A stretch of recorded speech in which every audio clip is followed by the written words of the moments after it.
¿Qué tal, hermanos? Muy buenos días. Les saludo nuevamente en el amor del Señor, esperando que se encuentren gozando de las bendiciones de nuestro Dios y nuevamente retomando las reflexiones diarias a través de estos audios, esperando que sean de bendición para cada uno de ustedes, para sus familias y para aquellos con quien ustedes compartan estas reflexiones. En esta ocasión, quiero compartirles algún tema importante que podemos ver en la Escritura y que nos sirve para el ejercicio diario de nuestro vivir cristiano. Miren, mis amados hermanos, muchas veces, o al menos la mayoría de ellas, malentendemos o no entendemos las formas de actuar de Dios, el proceder suyo. Esto en relación a las respuestas a nuestras oraciones, y más aún cuando nos encontramos en adversidades, en aflicciones, en conflictos. Y las acciones de Dios con frecuencia nos pueden dejar confusos, perplejos, y sorprenden a más de una clase de personas. Quizás también pueden ser una sorpresa para los más negligentes y los religiosos. En Habacuc, en el capítulo 1, versículo 5, Dios está refiriendo a los impíos de Israel, a aquellos que se habían tornado negligentes y habían tenido muchos descuidos. Dice el texto: mirad entre las naciones y ved y asombraos, porque haré una obra en vuestros días, que aun cuando se os contara, no lo creeréis. Aquí podemos ver una actitud del pueblo, hermanos, y fue la siguiente. Este profeta nos quiere decir que Dios va a utilizar a los caldeos, como si Dios pudiera hacer algo similar. No lo escuchen porque solamente nos está alarmando con calamidades, no hay peligro alguno. El gran problema, mis amados hermanos de Israel, es que nunca quiso oír a sus profetas. Esta actitud que encontramos en este pueblo de Israel, en esta época, es tan vieja como el diluvio, cuando Dios advirtió al mundo antiguo acerca del juicio. En Génesis 6:6 vemos: no contenderá mi espíritu con el del hombre para siempre. Los hombres se mofaron, se burlaron, dijeron que tal cosa era monstruosa y que no podía ocurrir. Y lo mismo ocurrió con Sodoma y con Gomorra. De manera que vemos, hermanos, cómo permanecen los hombres en su indolencia, en la esperanza que Dios les libraría sin muchos problemas. Esto que vemos aquí en Habacuc capítulo 1, versículo 5, también lo podemos ver en el Nuevo Testamento. De hecho, el apóstol Pablo lo cita en el libro de los Hechos capítulo 13, versículo 41, y lo comparte a sus contemporáneos. Y dice de esta manera: ustedes no van a creer como tampoco lo hicieron sus padres, pero así como Israel no ha reconocido a su Mesías, sino que lo ha crucificado, y ahora persiste en no creer su evangelio, Dios va a obrar finalmente en un juicio. Y podemos ver que después Dios permitiría levantar al imperio romano para saquear y destruir el templo de Jerusalén. Esto ocurrió en el año 70 después de Cristo, cuando llegan todas las legiones y tropas romanas, rodean Jerusalén y la destruyen. Como vimos en un estudio, Dios usa instrumentos extraños para corregir a su iglesia y a su pueblo. Pero también una de las acciones también de Dios pueden causar sorpresa al mundo. Los caldeos, en el versículo 11 de este capítulo 1, no comprendieron que estaban siendo utilizados por Dios, y lo que hicieron fue atribuirse su éxito. Se jactaban de ello y reconocían pero a su Dios, que eran ellos propios quienes se habían ganado esta victoria. También el proceder de Dios fue también desconcertante para el mismo profeta Habacuc, solamente que aquí su reacción fue muy distinta. Él se preguntaba y se relacionaba con la manera en que todo esto estaba reconciliado con la santidad de Dios. El versículo 1 de este mismo capítulo dice: ¿hasta cuándo, oh Jehová, clamaré y no oirás? Y daré voces a ti a causa de la violencia y no salvarás. ¿Por qué me haces ver iniquidad y haces que vea molestia, destrucción y violencia? Están delante de mí, y pleito y contienda se levantan. Y muchas veces este texto, hermanos, como les decía en aquel estudio, muchos de nosotros lo hemos expresado al ver lo que está ocurriendo en el mundo. Sin embargo, hemos de entender y reconocer y recordar que la historia de nuestro vivir cristiano, de nuestro diario vivir, está bajo el control divino. Dios no solamente está controlando a Israel, sino también a sus enemigos. No hay poder en este mundo, mis amados hermanos, que no esté en última instancia controlado por Dios. La Biblia de hecho afirma que Dios está sobre todo. Él comenzó el proceso histórico, lo está controlando y lo va a concluir. Nunca debemos de perder esta visión, hermanos, de que Dios tiene control de todo. Ahora también, este curso de la historia sigue un plan divino. Es decir, existe un definido plan ya determinado por Dios.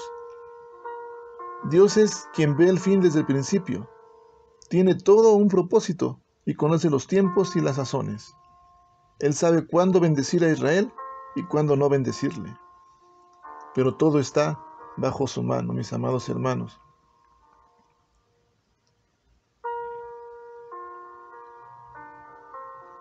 Pero Dios actúa no a la manera nuestra, sino a su manera. Tiene su propia manera de actuar y de hacer las cosas.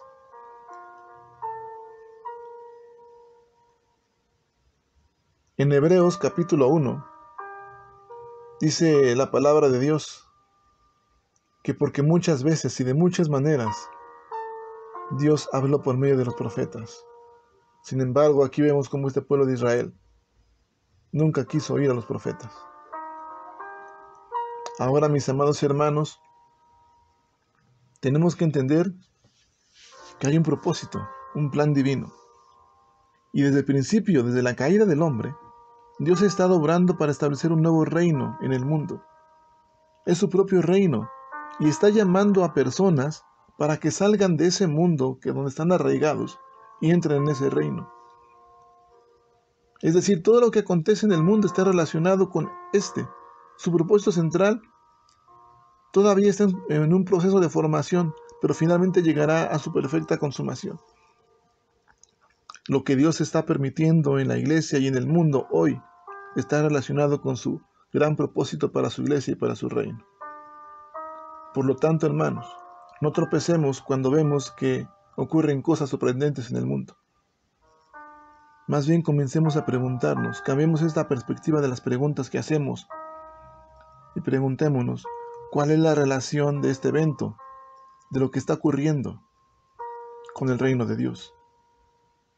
¿Cuál es la relación de esta pandemia que hemos estado viviendo? De este tiempo de pospandemia, de este tiempo de confusión. ¿Cuál es la relación de este evento con el reino de Dios? Muchas veces llevamos una vida donde la gratitud, el reconocimiento y la adoración pasan a ser el segundo lugar. Y lo que empieza a abundar más en el corazón del hombre es la inconformidad, es la comodidad o es la queja. Y esto se va a evidenciar más cuando ocurren cosas extrañas en nuestra vida. Y es porque pensamos a preguntar como el profeta, ¿hasta cuándo, Señor? Hemos estado orando. ¿Hasta cuándo vamos a ver respuesta? ¿Hasta cuándo vamos a ver violencia, iniquidad?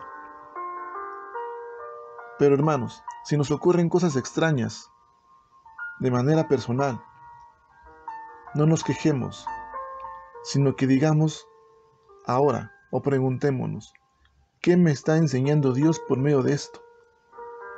¿Qué hay en mí que necesita ser corregido? ¿Dónde he procedido mal? Sin duda que en todo habrá un significado. Y lo descubriremos si tan solo podemos llegar a verlo, a deleitarnos en esa palabra. Y no es necesario, hermanos, turbarnos, ni dudar del amor ni de la justicia de Dios. Porque ciertamente Dios contestará algunas de nuestras oraciones. Pero no lo hará de manera inmediata. Porque si lo hiciera de esa manera, mis amados hermanos, seríamos cristianos muy empobrecidos. Demos gracias a Dios porque Él demora en responder. Y lo hace con ese propósito a fin de proceder a la eliminación de nuestro egoísmo. Es por eso que tenemos que comenzar hoy a menguar para que Cristo sea el que crezca en nuestro corazón. Muchas veces nosotros conocemos y sabemos que Dios se ha revelado al hombre, que ha dado a conocer su palabra, su plan, su propósito divino, a través de su revelación general, a través de su revelación especial. Pero quizás hemos olvidado que la palabra encarnada es Dios mismo en la persona de Jesús. Y más aún, hermanos, recordar que fue Dios quien se encarnó en Jesús, se hizo como uno de nosotros. Y ahora, nosotros quizás hemos olvidado encarnar esa palabra en nuestro corazón, llevarla, atesorarla, tomar gusto por esa palabra, deleitarnos en ella y disfrutar de cada una de sus promesas y seguir al pie de la letra cada una de las circunstancias que nos describe la palabra de Dios para nuestra vida, para nuestra salvación. De manera, hermanos, entonces, que si algo nos ocurre y nos es extraño, no preguntemos por qué, quizás ni siquiera para qué. Más bien, no nos quejemos y comencemos a preguntarnos, ¿qué me está enseñando Dios por medio de esto? ¿Qué es lo que hay en mí que aún necesita ser corregido para que yo pueda ser un verdadero hijo de Dios, un verdadero seguidor de Cristo, un verdadero cristiano? ¿Dónde es donde he procedido mal? Y sin duda Dios le va a responder y hallará ese significado y esa respuesta que su corazón necesita. Que tengan un bendecido día y oremos a nuestro Dios en este minuto. Padre Santo, te damos gracias por tu amor y por tu fidelidad. Y gracias porque nos abre nuestro entendimiento, Señor, en este tiempo difícil. Difícil porque nosotros lo hacemos difícil, Padre Santo. Porque para ti no hay cosa difícil y mucho menos imposible. Pero a veces las circunstancias adversas que provocan ansiedad, amargura o aflicción en nuestra vida nos hacen ver, Padre, que son raras y extrañas tus formas de actuar. Y a veces queremos, Señor, decirte a ti la manera en que tienes que respondernos. Te pedimos perdón por ello, Señor, y solamente rogamos que abra nuestro entendimiento espiritual, que no perdamos la visión, Señor, y el enfoque en la persona de Jesús. Y que si algo nos ocurre, Señor, es porque algo nos estás enseñando, porque hay algo que corregir aún en nuestra vida, y hemos de examinarnos. Pero Padre, dijera el salmista, tú conoces nuestro sentar y nuestro levantar. Examina nuestro corazón, Padre Santo, y permítenos, Señor, por favor, deleitarnos día con día en tu palabra, encarnarla en nuestro corazón y disfrutar de cada una de tus bendiciones. Gracias te damos por ello en Cristo Jesús. Mis amados hermanos, que la gracia, que el amor del Padre y la comunión con su Santo Espíritu estén con ustedes y con su familia. Dios les bendiga, nos vemos mañana en otra reflexión. Un abrazo a todos. Dios les bendiga.